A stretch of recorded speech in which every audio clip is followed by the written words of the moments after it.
community-led grant program was an opportunity for community organisations to apply for funding. It was an opportunity for community organisations who were working with earthquake-impacted communities, particularly around building wellbeing and community resilience, community preparedness, and providing psychosocial support.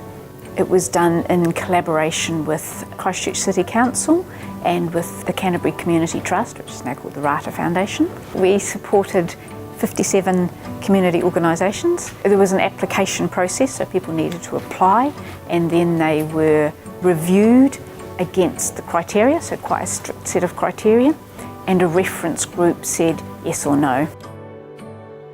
After the earthquake, we were a community group. We were going out visiting elderly people living alone, and because we know a lot of the people that live in the eastern suburbs. So then we went to, we thought, oh, there was too many. It got to be too many, and we couldn't manage going to visit all of them. So there was a group of us that got together, talked about a name and what it would look like, and from there we decided to, talking to the elderly, talking to our kaumatua, they said some key things to us, like we don't want to be lectured at, and we don't want a whole lot of people coming and talking to us or at us, so we like to talk, we like to get together and connect, we like to get together and sing and share food, so that's what we took it from there.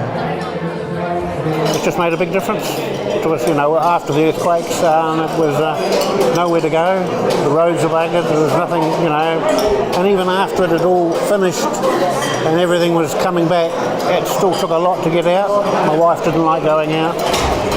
We stayed at home, we didn't see anybody up to a point, so just the neighbours and that, so it was just a good thing to come to. We heard about it through Te Puna Oranga. They came around and told us because they were bringing stuff around, and so we've been here ever since, and it's just amazing. We've met a whole lot of new friends, people we'd never have met, and it's just, we look forward to it every month. Camaraderie, the singing, the meals were really nice, but it's just meeting the people. But we only, probably 70-80% of them we only see here. And we're quite good friends. We even go and visit. We visit each other, and which, I'd never met most of these people before, so we've made a lot of lifetime friends here now.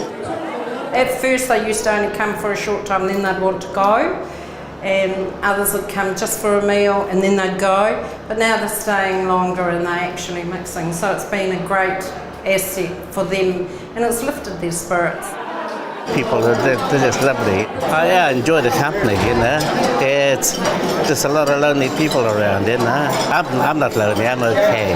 But I like these people over here, And I like the place because the freedom, You're not forced to do anything, You can look at the light bulbs all day if you want to have a wee chat, but no one forces you. That's what I like about it. They're very good. These people are nice people. Grants were spent on a huge wide variety of activities, whether that be, for example, a community connectedness coordinator in Aranui, somebody who worked within their community, be able to bring people together around events or activities, getting to know your neighbour. The Horswell Community Project applied for welcome bags, and they've developed welcome bags for new people coming into the communities.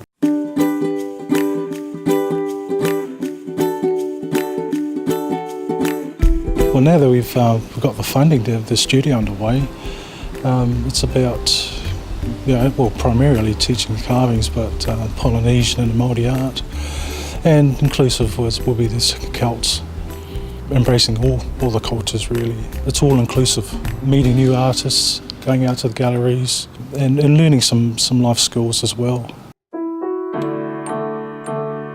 So the Parafed gym originated when we were located here at the hospital. We had our own office space and gymnasium space, and it was a very functional gym, and also was open to the general public. So we managed to create an environment where people from the public were involved, as well as people with disabilities, and of course the public's membership fees helped subsidise the gym and purchase new equipment. So it was really successful, sort of 300 odd people coming along, but unfortunately post-earthquake we lost lost that building, and consequently we lost the gym, and we were desperately looking for somewhere where we could set up a gym, because a lot of people with disabilities can't access community gymnasiums and find it hard to get on equipment, so we've got some specialised equipment here. So after a couple of years we managed to secure some space here in the physio gym at Burwood Hospital, and we're lucky enough to be able to use it 3 afternoons a week. At the gym at the moment we probably have about 15 to 20 people, you know, over that rotating through. There's different busy times and less busy times, but we also have a lot of children's programs that use the gym and the equipment as well, so that's a weekly program up to 20 kids. We have a youth program, so it's well utilised, and plus the hospital utilise the gymnasium when we're not here with some of the inpatients, so it's the best of both worlds.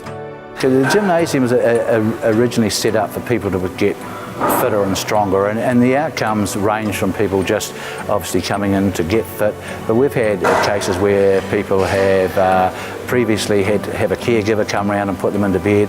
They've now got enough strength to be able to transfer themselves into bed themselves and get out of bed or into a car, which is hugely empowering, and you can't quantify that in, you know, as far as money or anything like that. So the life changes are immense. We are so pleased because it is quite hard to get funding for something quite specific.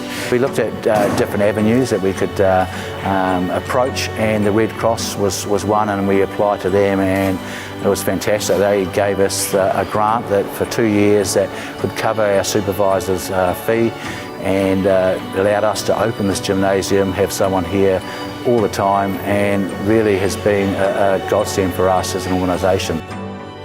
New Zealand Red Cross is really conscious that we need accountability. All grant recipients needed to provide a final report, a completion report, to tell us what they'd done with the money, what were some of the positive outcomes. The Red Cross, you know, I mean, they're obviously leaders in the community with what they managed to give, and the support they gave the community, from individuals to organisations like us. So, you know, we are so happy that they did support us and saw, you know, what we were doing was worthwhile. So we can't thank them enough.